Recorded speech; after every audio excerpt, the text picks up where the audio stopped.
25 రోజులు అవుతుంది. 25-26 రోజులు అవుతుంది. 26 రోజులు అవుతుంది. ఎన్ని ఎకరాల పంట ఇది 3 ఎకరాలు. మొత్తం మట్టిలో కలిసిపోతున్నట్టుంది. మట్టినే కలిసిపోతుంది. ఇటు చేసి అటు చేసి పట్టుడు ఈ అంత ఆ దుమ్ము ఈ దుమ్ము మళ్ళీ డబల్ పట్టుడు. ఇక పరద లేకపోతే అంత డబల్ పట్టుడు. వాళ్ళు పట్టినప్పుడు నా మీద పడుడు, నేను పట్టినప్పుడు వాళ్ళ మీద పడుడు. ఇక ఇట్లే కాంగ్రెస్ వచ్చినాక ఏంది పరిస్థితి? ఏంది ఎక్కడన్నా ఏందో ఇక గిట్నే అవుతుంది.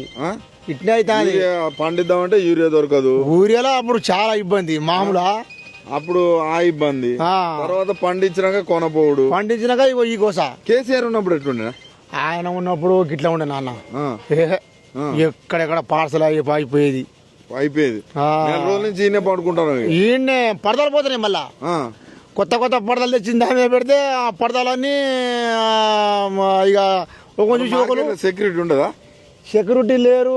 ఒక్క దానికి సిసి కెమెరా లేదు, ఏది లేదు, పట్టింపు లేదు, నీళ్లు లేవు. మాకు చాలా వచ్చిన రైతులకు మార్కెట్ లో నీళ్లు కూడా లేవు. అసలే నీళ్ళు లేవు. వాళ్ళు మోటార్ పెట్టమంటే తాను వేసిపోతారు. లేరు కదా, కొద్దిగా అయినాక వస్తారు. ఇట్లయితే ఎట్లా రైతులు మీరు తెచ్చుకోవాలి అని అంటారు. మీ ఇట్లయితే ఎట్లా రైతుల్ని రాజులు చేస్తామంటారు. 99 రోజుల ప్రోగ్రామ్ పెట్టి సంబరాలు చేస్తారు. ఏమో ఆయన ఏం సంబరాలు ఆయన చేసిన బాగా మోసం పోయినాం అన్న. మేము బాగా మోసం పోయినాం. ఆయనకు ఓట్లు వేసి అంత ఆగపోయినాం. ఏ విధంగా మోసం పోయారు? మేడం ఉంటది కదా, ఆమె ఎమ్మెల్యే మేడం చూసే చేసినాం అన్న. మేడం మన దగ్గర కదా, మేడం మంచిగా చూసుకుంటది కదా. మేడం ఎట్లా చెప్పింది? సరే దగ్గర దయాకర్ రావు మమ్మల్ని ఏడిపించిండు. అంతా చూడు నా పరిస్థితి చూడు అని అప్పుడు టీవీలో చూపించిర్రు. దాన్ని చూసి మనం కూడా చాలా బాధపడ్డాం. మనకు కూడా కళ్ళకు నీళ్ళు వచ్చినాయి. పాపం మేడం కదా. అప్పుడు ఒక రోజు ఆమె ఎడితే మరి మీరు రోజు ఎడతలేరు? రోజు ఏడిచినాం రే.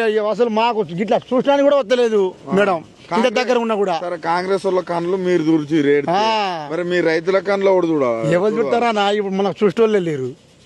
చూసేటోళ్ళు రైతు బంధు అయ్యాన పడతానే కరెక్ట్ అయ్యేదన్న. ఒకసారి ఎకరానికి 6,000 ఇచ్చిండు. ఇక మళ్ళా మన టీఆర్ఎస్ పార్టీ వాళ్ళు మళ్ళా గిట్లా మళ్ళా ఇబ్బంది ఇట్లానా గట్లనా అని అంటే మళ్ళా ఎకరానికి ఒక్కొక్క ఎకరానికి ఏందన్నా ఇది గిట్లా ఇసుడు. అంతేనా? గిట్లా అప్పుడు ఒకటేసారి ఎన్ని ఎకరాలు ఉన్నా కూడా డబ్బులు పడేది.